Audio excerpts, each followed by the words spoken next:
আল্লাহ বললেন ইব্রাহিম বয়স কত? সাইয়েদনা ইব্রাহিম বললেন 80 বছর। আল্লাহ বললেন নিজ হাতে নিজের সুন্নাতে খাতনা সেরে দাও। সহিহ বুখারীর বর্ণনা, ইখতাতানা সাইয়েদনা ইব্রাহিম আলাইহিস সালাম ওহু ইবনু 80 সানা বিল কাদুম। বুখারীর বর্ণনা 80 বছর বয়সে কুঠার দিয়ে লজ্জাস্থানের সামনের চামড়াটা কেটে নিজ হাতে নিজের সুন্নাতে খাতনা সেরেছেন। এমনি এমনি আল্লাহর প্রিয় হন নাই, এমনি এমনি গোটা বিশ্বের মানুষদের লিডার হন নাই। পরীক্ষার পর পরীক্ষা দিয়ে তিনি আল্লাহর সম্মানের চেয়ারে আসীন হয়েছেন। চিল্লায় বলেন ঠিক কিনা? এজন্য আল্লাহ বললেন ওয়াইয বিতালা ইব্রাহিমা রাব্বুহু বিকালিমাতিন ফাআতাম্মাহুন্না ক্বালা ইন্নী জাঈলুকা লিন-নাসি ইমামা। ও নবী, স্মরণ করুন সেই সময়ের কথা যখন আমি আমার খলিল ইব্রাহিমকে অনেকগুলো পরীক্ষা নিয়েছিলাম, আর প্রতিটি পরীক্ষায় আমার খলিল সফলতার সাথে উত্তীর্ণ হয়েছিল। ফলাফল স্বরূপ আমি ইব্রাহিমকে জানিয়ে দিলাম, যাও ইব্রাহিম, গোটা বিশ্বের মানুষের জন্য তোমার নেতা বানাইয়া দিলাম। তিনি আমাদের নেতা, leader of the all human being on earth. পৃথিবীতে যারা আছে সবার নেতা। চিল্লা এখন ঠিক কিনা? এত বরকতের মানুষ, এত বরকতের ফ্যামিলি, ওনার ফ্যামিলি যেখানে তাকিয়েছে ওইখানে বরকত, যেখানে পা লেগেছে ওইটা বরকত। যেই মাটিতে হাত দিয়েছে মাটিটারে সোনা বানিয়ে দিয়েছে কে? সাইয়েদনা ইব্রাহিমের পা লেগেছিল একটা পাথরে, ওই পাথরটারে মুসল্লা বানিয়ে দিল কে? ওয়াত্তাখিযু মিন মাকামি ইব্রাহিমা মুসাল্লা। আল্লাহ বললেন ইব্রাহিমের দাঁড়ানোর জায়গার পাথরটারে তোমরা মুসল্লা বানিয়ে নাও। হজ করছেন কারা কারা দেখি? অথবা উমরা? আরো বাড়ছে উমরা করতে, মাশাআল্লাহ। যাদের হাত ওঠে নাই এরাও যেন আল্লাহ অতি শীঘ্রই হজ করতে পারে, উমরা করতে পারে। আরে কি বরকতের জায়গা! আল্লাহ বারবার নসিব করো তুমি। কি বরকতের জায়গা! প্রতিদিন 120টা রহমত নাজিল হয় এই কাবা ঘরকে কেন্দ্র করে। সিত্তুন আলী তাইফিন, 60টা রহমত যারা খালি তাওয়াফ করে। এই তাওয়াফের ইবাদতটা ওই জায়গা ছাড়া পৃথিবীর কোথাও করা যায়? কথা বলেন। এজন্য 60টা রহমত যারা তাইফিন তাওয়াফ করে, আর 40 লিল মুসাল্লিন, আর 40টা রহমত যারা কাবা ঘরে নামাজ পড়ে।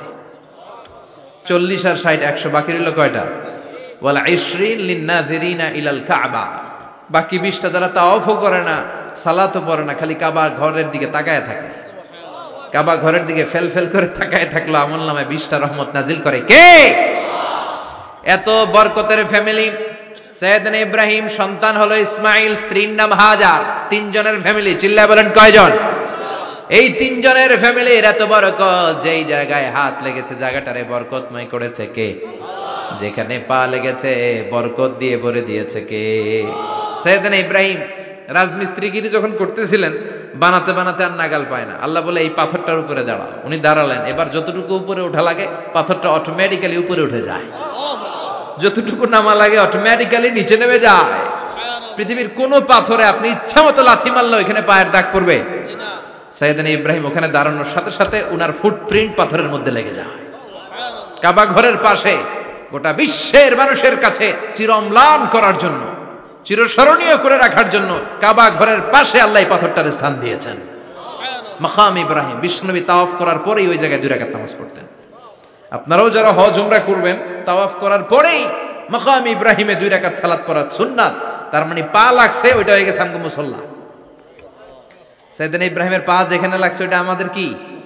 সুবহানাল্লাহ কইবেন না? আর ওনার ছেলের পা যে জায়গায় লাগছে ওইটা হয়ে গেছে জমজমের কুয়া।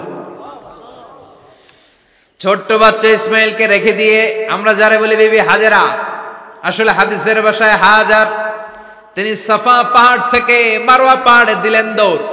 কোথায় পানি? পানি নাই। মরুভূমির বালির মধ্যে সূর্যের তাপ যখন পড়ে যায়, মরিচিকার মতো ঝলসানির একটা দৃশ্য ভেসে ওঠে, মনে হয় সাগরের পানি, আসলে পানি নাকি। তিনি সাফায় যায়, যে দেখে পানি নাই। মারওয়াতে যায়, যে দেখে পানি নাই।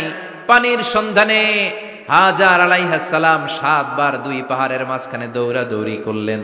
ওই পাহাড়ের মাঝখানে এই মহিলার পায়ের ছাপ লেগে গেল। এই দৌড়াদৌড়িটা আরশের উপর থেকে আল্লাহ এত সুন্দর উপভোগ করেছেন। আল্লাহর কাছে এই মহিলার দৌড়াদৌড়িটা এত ভালো লেগেছে, কিয়ামত পর্যন্ত সব হাজীদের জন্য এই জায়গায় দৌড়াদৌড়িটা আল্লাহ ওয়াজিব করে দিয়েছে। এই জায়গায় দৌড়াদৌড়ি না করলে হজ হবে না, উমরা হবে না। এই দৌড়াদৌড়িটা, মহিলাটার স্যাক্রিফাইস, হৃদয়ের আবেগ আর ভালোবাসাটা আল্লাহর কাছে এত পছন্দনীয় হয়েছে, কিয়ামত পর্যন্ত আল্লাহ চান সবাই দৌড়াবে, আমি উপর থেকে দেখব। ওয়াজিব করে দিলেন। যার পা যেই জায়গায় লাগছে খালি বরকত। হঠাৎ কলকল কলকল আওয়াজ শুনতে পেলেন, সাফা মারওয়া থেকে দৌড়ে আসলেন কাবার কাছে।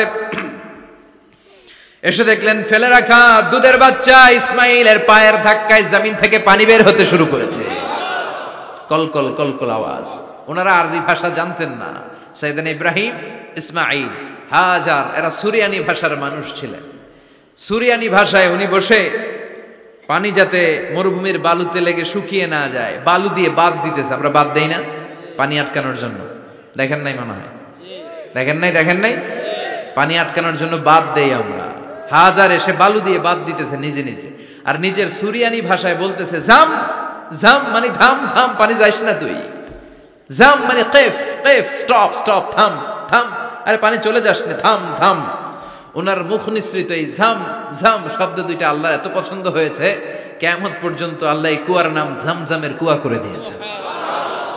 বরকত আর বরকত। ছেলেকে মিনার প্রান্তরে রেখে জবাইয়ের দৃশ্যটা আল্লাহর ভালো লেগেছে। কিয়ামত পর্যন্ত ঈদুল আজহাতে সবাই আমরা প্রাণী শুইয়ে এরকম জবাই করব, এটা আল্লাহ ওয়াজিব করে দিয়েছে। যার মানে এমন ফ্যামিলি খালি বরকত আর বরকত। আর আল্লাহ বললেন এই ফ্যামিলিতে আমি কিতাবও দিয়েছি, নবুয়তও দিয়েছি। ওয়াজআলনা ফি যুররিয়াতিহিন নুবুওয়াতা ওয়াল কিতাব। সাইয়েদনা ইব্রাহিমের ফ্যামিলির ভেতরে আমি নবুয়ত দিয়েছি, কিতাব দিয়েছি।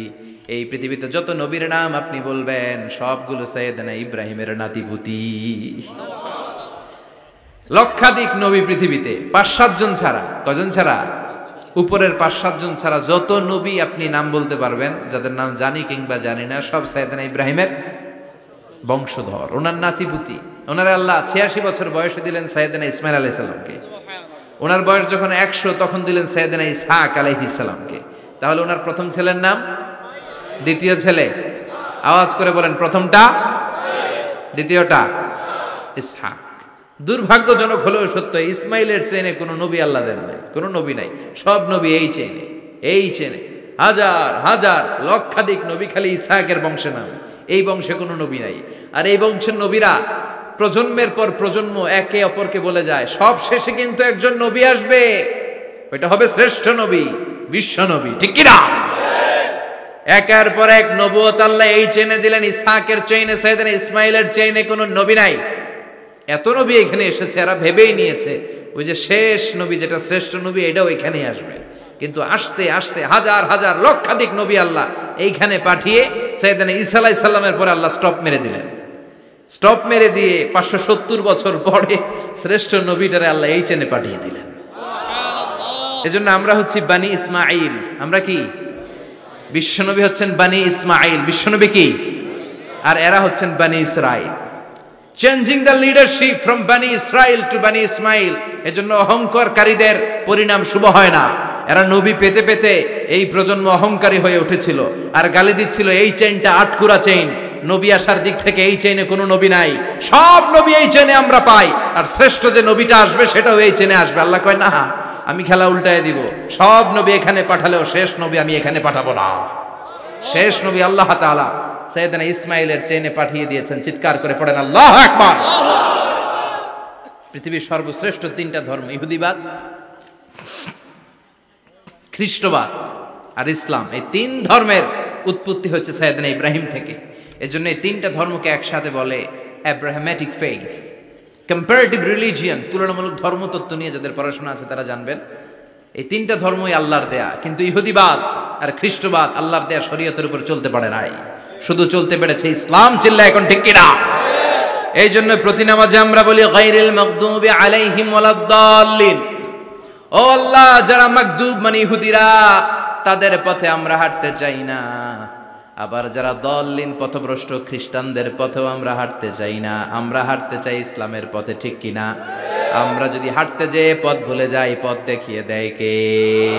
আমি যদি কোনো দিন পথ ভুলে যাই, হাতছানি দিয়ে কাছে নিও, মমতার বন্ধনে আমায় বেঁধে সব ভুল ক্ষমা করে দিও। চিল্লায় পড়েন আমিন।